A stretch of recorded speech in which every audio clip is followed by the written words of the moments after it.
O Senhor esteja convosco. Está no meio de nós. Proclamação do Evangelho de Jesus Cristo, segundo Lucas.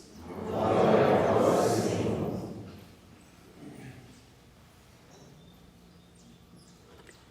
Aconteceu que Jesus estava numa cidade e havia aí um homem leproso. Vendo Jesus, o homem caiu a seus pés e pediu: Senhor, se queres, tu tens o poder de me purificar. E Jesus estendeu a mão, tocou nele e disse: Eu quero, fica purificado. E imediatamente a lepra o deixou. E Jesus recomendou-lhe: Não digas nada a ninguém. Vai mostrar-te ao sacerdote e oferece pela purificação o prescrito por Moisés como prova de tua cura. Não obstante, sua fama ia crescendo, e numerosas multidões acorriam para ouvi-lo e serem curadas de suas enfermidades. Ele, porém, se retirava para lugares solitários e se entregava à oração. Palavra da salvação. Glória a vós, Senhor.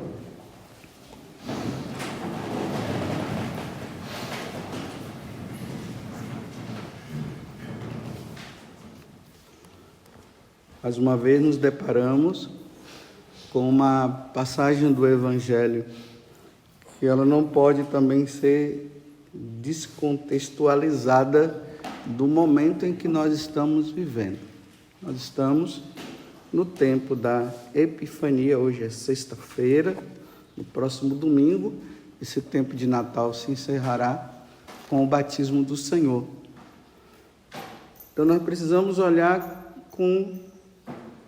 com esse olhar. Todos os povos virão adorar-vos. Todos. Adorar quem?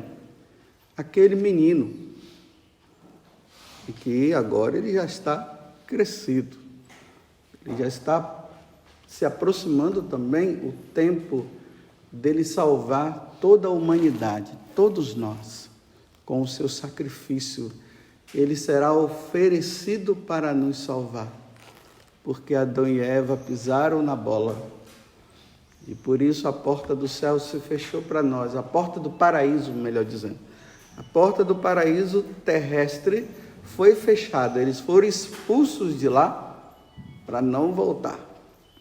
E ali diz que Deus colocou um anjo, uma espada, que não permitiu o retorno deles. Mas Deus, na sua infinita misericórdia, encontrou um outro meio agora. Era preciso que nós pudéssemos habitar não mais no paraíso terrestre, mas no celeste, aonde Deus habita, no céu.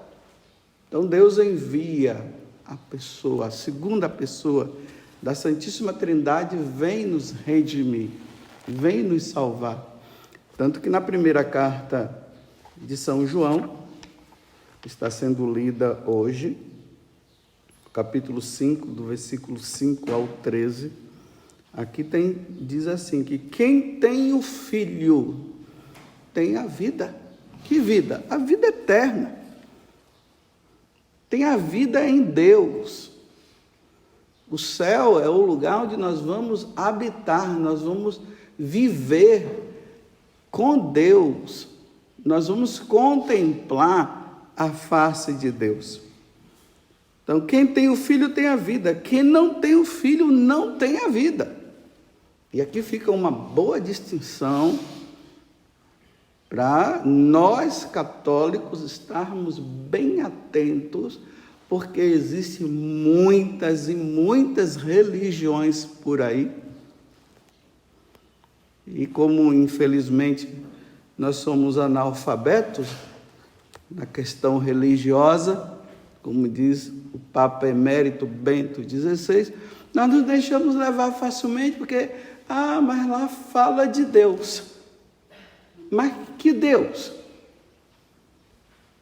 Então, esse Deus tem que estar fixado na pessoa de Jesus Cristo. Porque se não tiver, então você tem que chegar lá e perguntar, mas vocês adoram Jesus Cristo? Jesus Cristo é Deus para você? Não é, então cai fora, meu filho. Cai fora, que isso aqui não é de Deus, não. É isso que Jesus está dizendo, é por isso que São João está dizendo. Quem tem o Filho tem a vida. Quem não tem o Filho não tem a vida.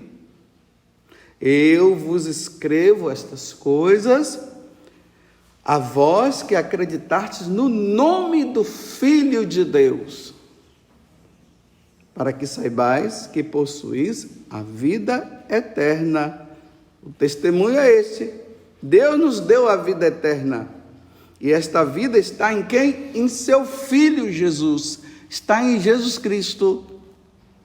Então, quando você ouve pessoas dizendo que elas adoram a Deus, e elas ainda não têm o conhecimento de que Jesus é o Filho de Deus, eles ainda estão numa fase ainda de principiantes, eles ainda não entenderam a revelação como ela deve ser entendida. Mas nós católicos, nós já temos toda a revelação, não há necessidade de nós agora regredirmos, né?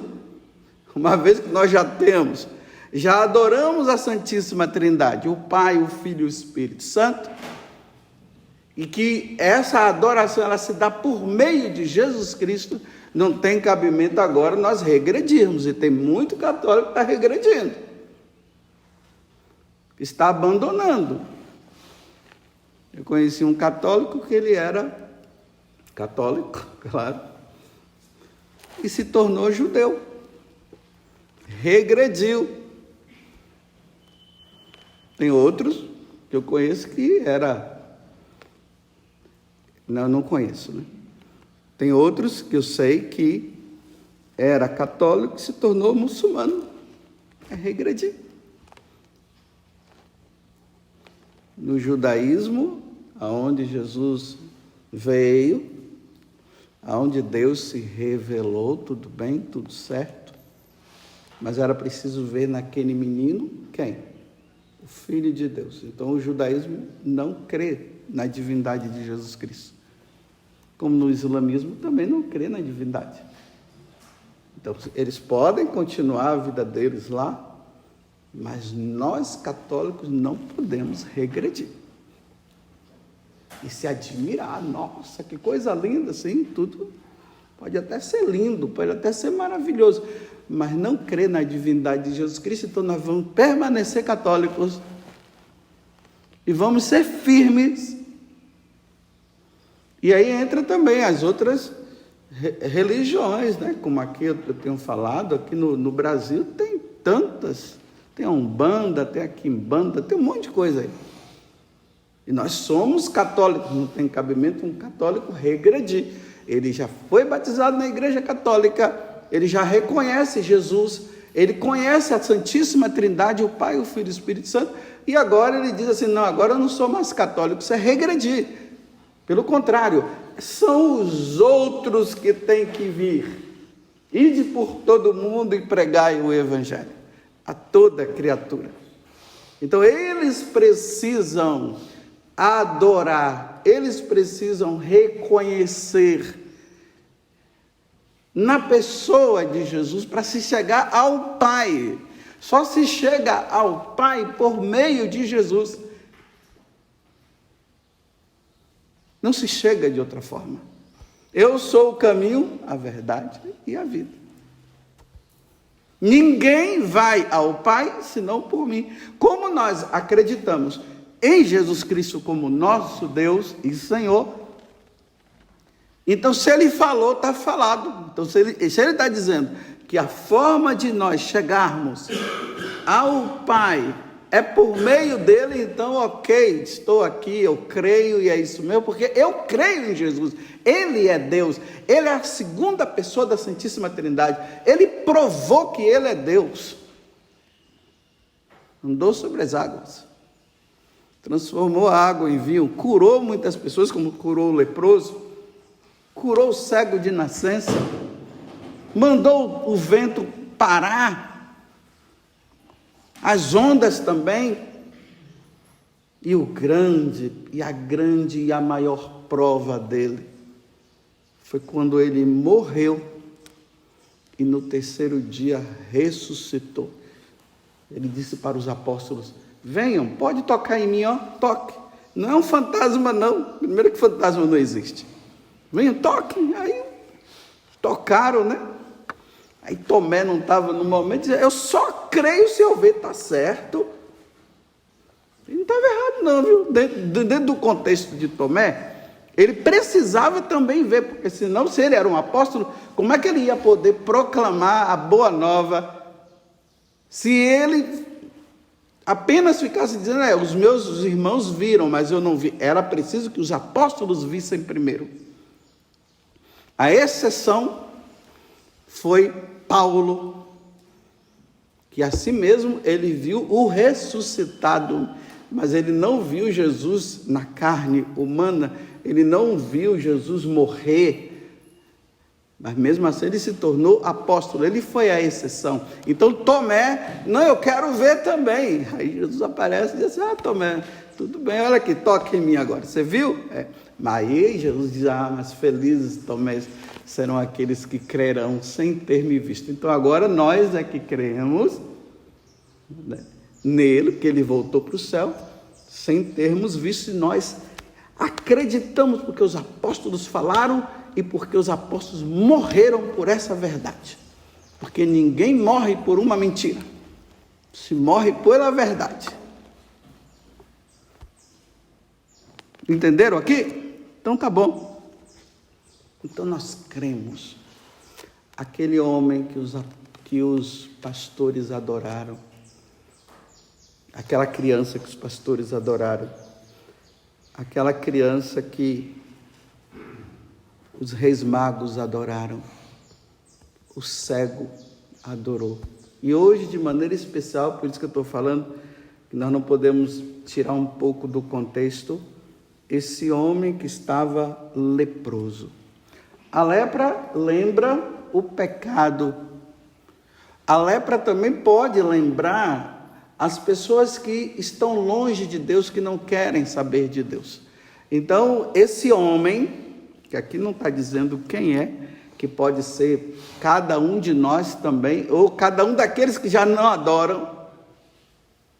E a primeira coisa que ele faz, caiu aos pés. Ele adorou Jesus. É assim, ele olhou aquele homem, ele via a humanidade de Jesus, mas ele transcendeu e já viu a sua divindade também. Porque diante de tantos fatos ocorridos, de tantos milagres que Jesus tinha feito, tantas coisas que ele tinha feito, então esse leproso disse assim: esse daqui é Deus. Ele está num processo de reconhecimento daquela pessoa. Então ele faz um gesto, esse gesto é de adoração. Ele se prostra e aí ele vai dizer: olha, já que tu fizestes tantas coisas e só Deus para fazer isso, então, se queres, pode me purificar. Aí Jesus disse: então tá bom, se você quer, ok, fique purificado. Mais uma vez provando a sua divindade. Imediatamente o cara ficou bom, ficou ótimo, ficou limpo, totalmente limpo, diante dessa adoração. Isso quem fala também é São Gregório de Nissa. Ele, em uma das homilias, ele fala que quando aquele homem se prostrou diante de Deus, ele viu uma luz que ninguém enxergava. Então, por fora, todo mundo via apenas o homem. Ele viu uma luz. Nós estamos nesses dias, né? Falando sobre a luz que brilhou nas trevas. Jesus é essa luz. Jesus é o sol nascente que veio nos visitar. Quem diz isso é Zacarias, depois que a língua dele solta ali no nascimento de João Batista, no dia da circuncisão também. Essa luz, ele viu uma luz. Todos os povos, hoje, melhor dizendo, nesses dias, para quem reza a liturgia das horas, ali no invitatório, o invitatório é uma oração que nós todo dia fazemos, que é um convite, a igreja convidando nós a adorarmos o Senhor. E na antífona diz assim: a Jesus que se revela, vinde todos, adoremos. Aquela criança que está ali. Ele que se revelou ontem, quando ele abriu ali, né? Desenrolou, né? Melhor dizendo, o rolo do profeta Isaías. E ele disse: hoje se cumpriu esse oráculo que vós acabais de ouvir. Sou eu, o Espírito está sobre mim, porque ele me enviou para levar a boa nova às nações e tudo mais. A Jesus que se revela, vinde todos adoremos. Quando nós enxergamos Jesus, a única coisa que nós podemos fazer é adorar, é se prostrar diante dele. Aí na antífona também, agora das laudes, lá diz assim: todos aqueles que vos tinham desprezado, todos aqueles que vos tinham desprezado, virão prostrar-se a vossos pés para adorar-vos. O que é que ele está falando? O que é que essa antífona está convidando a igreja a crer nisso, a crer que até aqueles que desprezam Jesus vão adorá-lo? Que esperança maravilhosa! Por isso a igreja precisa rezar para aqueles que desprezam a pessoa de Jesus possam um dia adorá-lo. Aqueles que dizem crer em Deus, que um dia eles possam reconhecer a segunda pessoa da Santíssima Trindade e a terceira também, que é o Espírito Santo. Porque tem aqueles que só creem no Pai, mas não creem em Jesus e não creem no Espírito Santo. Mas nós, como católicos, nós cremos. O catolicismo é maravilhoso. Está tudo completo. Não falta nada.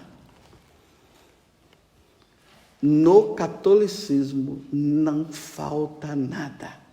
O que é que falta? Só nós criarmos vergonha na cara. É a única coisa que falta. Tem tudo. Como é que um católico abandona a igreja católica para ficar manco? Andando de um pé só. Nós temos tudo que Jesus falou. Ele falou aqui, é por isso que eu já disse, e tem gente que às vezes não gosta de que eu fale isso, né? Mas eu vou falar, Jesus é católico. Mas por que Jesus é católico? Ele é o fundador da igreja católica. Às vezes a gente não para pensar nisso, né? Jesus é católico. Agora os outros vão ficar ofendidos? Problema dos outros, mas que ele é católico, ele é. Ele é o fundador da igreja católica. Ou não é? Jesus é católico.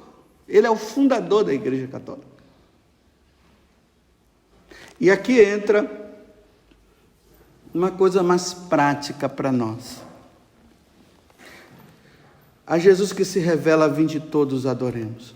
Todos aqueles que vos tinham desprezado virão prostrar-se a vossos pés para adorar-vos, como os pastores, como os reis magos, como o leproso hoje. Todos irão adorar. Mas para nós católicos, de forma prática, como é que nós, de forma prática, nos prostramos diante de Jesus? e o adoramos na Eucaristia. É na Eucaristia. Sim, nós podemos entrar lá no quarto e fazer como os evangélicos, como os protestantes, fechar a porta e dizer: Jesus, eu adoro o Senhor aqui, tá? Podemos fazer isso, e é preciso fazer também. Mas a forma prática de nós adorarmos Jesus é na Eucaristia. Quando nós olhamos aquele pão, não é mais pão. Nós vemos pão, mas é Deus. Vamos trazer o que eu falei de São Gregório de Nissa, quando ele fala que quando o leproso se prostrou, ele não viu somente o homem, me desculpe, eu dizer assim, a parte externa, ele viu a interna, ele viu uma luz, por isso ele se prostrou. Então, quando nós nos colocamos diante de Jesus Eucarístico, é isso, os nossos olhos veem um pão, mas a nossa fé nos diz, é carne, é Jesus. E o Verbo divino se fez carne e habitou no meio de nós. Aqui está a diferença. Quando nós vemos o vinho, daqui a pouco vocês vão comungar aqui nas duas espécies, que eu vou dar nas duas espécies. Então vocês vão receber. Vocês vão ver ali, vocês vão olhar e vão ver pão e vinho, mas não é pão e vinho, é Jesus Cristo que se torna alimento para nós. Aqui está a diferença, o que diferencia nós dos pagãos que não creem em Deus e o que nos diferencia dos protestantes. A única coisa que pode nos diferenciar dos protestantes no que diz respeito à pessoa de Jesus Cristo é Jesus na Eucaristia, é Jesus Eucarístico. Porque eles não creem na presença de Jesus Eucarístico. Eles creem em Jesus, mas na presença eucarística não. Mas por que nós cremos na presença eucarística? Porque Jesus disse, isto é meu corpo, isto é meu sangue. É por isso. Então, o que é que deveria acontecer? Os protestantes deveriam mudar o coração e dizer, agora eu entendo. Tiraram isso de nós. Vamos agora adorar. Até todos aqueles que vos tinham desprezado na Eucaristia, virão prostrar-se aos vossos pés para adorar-vos. Que um protestante não se prostra diante de Jesus Eucarístico nunca. Os católicos, sim. Por isso que tem o dia de Corpus Christi. O único dia na Igreja Católica que Jesus, ele passeia pela cidade. E todo mundo, os católicos, se prostram diante dele, para mostrar fé. Nós cremos, para que os hereges, aqueles que não creem, eles possam ver os católicos de joelhos diante da presença de Jesus Eucarístico, e eles possam dizer assim, mas eles são idólatras, e nós estamos, não, nós não somos, nós estamos provando para eles que nós cremos, porque Jesus falou. É por isso que dentro do sacrifício da missa, depois que nós, sacerdotes, rezamos aquela oração do prefácio, né? O Senhor esteja convosco, Ele está no meio de nós. Corações ao alto, nosso coração está em Deus. Demos graças ao Senhor nosso Deus. É nosso dever e é nossa salvação. E ali o sacerdote começa a fazer uma oração de louvor, mostrando através da história como é que Deus se revelou. E termina dizendo assim, com os santos, com os anjos e os santos. Aí nós louvemos, né? Aí nós começamos a dizer: santo, santo, santo. Porque lá no céu a adoração é contínua. Lá não para. Santo, santos. Naquele momento, meus irmãos, o sacerdote começa a se preparar para que Jesus venha no nosso meio através da presença eucarística. E aí o que é que acontece? O céu desce na terra. Então, naquele momento que nós estamos dizendo santo, santo, santo, o que é que a igreja ensina? Nesse momento os anjos descem para adorar Jesus, que vai vir no meio de nós através da consagração. Por isso que se toca o sino na hora da epíclese. O sacerdote impõe as mãos para o Espírito Santo vem sobre a oferta do pão e do vinho, que vai transubstanciar, que vai se transformar no Cristo, em Jesus, no seu corpo e no seu sangue. Então, naquele momento, se toca a campainha para quê? Para a igreja ficar alerta. Assim como os anjos já estão adorando, vamos colocar os nossos joelhos no chão também e vamos adorar Jesus agora. E aí, quando o padre começa a pronunciar: isto é meu corpo, isto é meu sangue, Jesus se torna presente. É por isso que a igreja se ajoelha. Dá tristeza de nós vermos umas heresias que estão surgindo dentro da igreja e que dizem que não é para ficar de joelho, não é para ficar em pé. Não se adora Deus em pé. Aqui eu vou abrir uma exceção, claro, né? Quem não tem as duas pernas não vai poder adorar, não vai poder se prostrar. Quem não tem as duas pernas, ou quem tem problema no joelho. Por exemplo, aqui tem pessoas aqui que elas, na hora da consagração, elas não se ajoelham, não é por causa da heresia, que já se ajoelharam tanto que hoje não conseguem nem se ajoelhar mais, não está por dentro. Recomendação dos médicos, né? Tem uns que fazem o sacrifício, né? Tem umas senhoras idosas que eu fico impressionado, elas ficam assim, dizendo: eu não posso me ajoelhar, mas eu vou. Ela não quer ficar para trás, né? Aí se ajoelha. Mas aqueles que não podem, né? Por exemplo, hoje eu já não consigo ficar muito tempo, né? Os meus joelhos também já me ajoelhei tanto que hoje já não dá mais, já está dando problema também, né? E à medida que aí o tempo vai passando, né? Aí tem peças que não dá para trocar mais, né? Mas aí nessa hora, voltando, fecha o parênteses, voltemos. Aí nesse momento a igreja se prostra junto com os anjos, porque Jesus está presente aqui. Esse é um ato de fé. Agora, como estão querendo igualar Jesus a qualquer pessoa, ou a qualquer deusinho fabricado pelos homens, então já está começando, já se fala: não precisa se ajoelhar, não precisa sim. Ao nome de Jesus se dobre todos os joelhos, no céu, na terra e nos infernos, e toda língua proclame para a glória de Deus Pai que Jesus Cristo é o Senhor. Se é o simples pronunciado nome, Jesus Cristo é o Senhor, todo joelho deve se dobrar. Meus irmãos, quanto mais quando Ele se torna presente na Eucaristia, hein? Como não fazer isso? Aí vocês veem que depois o sacerdote também ele faz um momento ali. Quando ele coloca Jesus na patena, ele se ajoelha.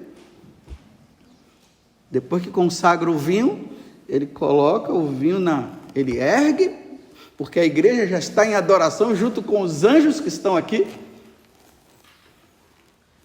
E aí ele coloca no altar, e aí ele se ajoelha também.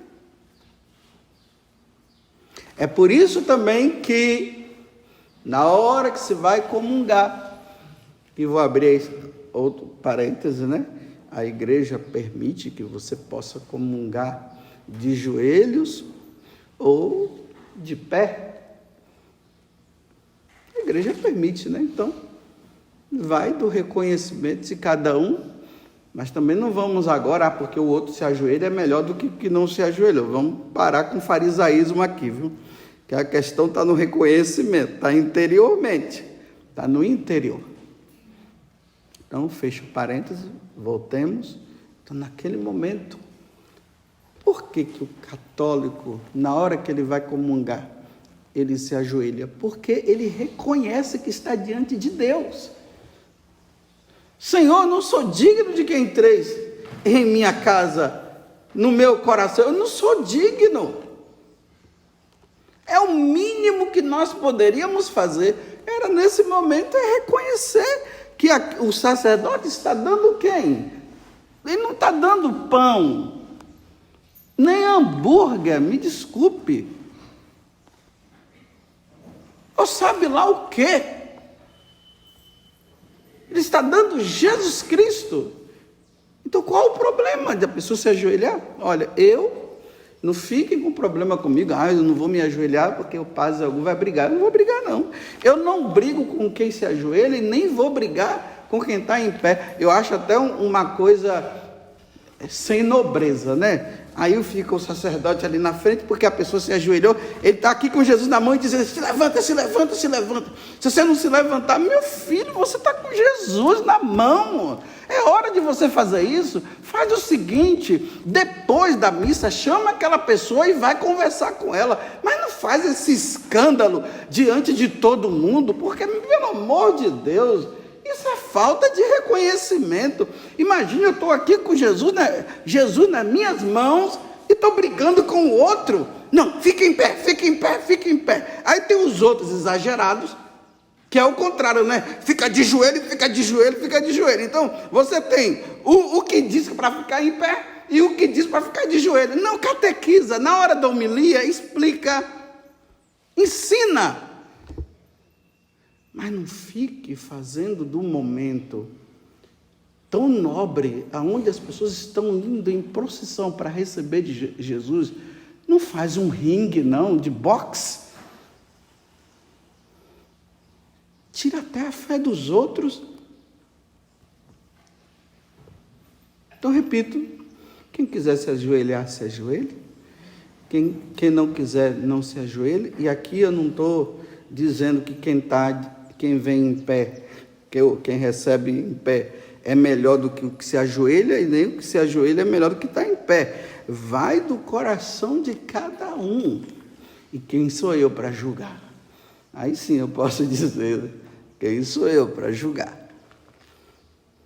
Porque às vezes tem pessoas que não conseguem, como eu já falei antes. E tem outras que não foram catequizadas. Então eu não posso ficar cobrando de vocês algo que eu não ensinei. Às vezes se cobra coisas que o outro nem sabe. Por quê? Somos analfabetos, o quê? Religiosos. Nós somos católicos, mas não estudamos a doutrina, não entendemos. E aí sim, terminando, né? Que hoje eu estou prolongando a homilia. Me desculpem. Aí vamos para o banco, né? Com muita piedade, meus irmãos. Porque é Jesus que você acabou de receber. Tem gente que recebe e faz pergunta: meu Deus do céu, você recebeu Deus, não é qualquer um, não. Vamos, na prática, realizar aquilo que nós cremos. Então faz ali se ajoelha, fica ali com Jesus, se senta e fica ali com o Senhor. Faz aquele silêncio, aquele ato de piedade. Meu Deus, aquele que estava no céu e que se encarnou no meio de nós, por meio da Virgem Maria, Deus que se fez carne, que os pastores adoraram, que os reis magos adoraram, que José e Maria adoraram. Ele está dentro de mim, meu Deus, mas que coisa, gente. Não é hambúrguer que você comeu, não. É Deus. Então, aquele ato de piedade, estamos diante de quem? De Deus.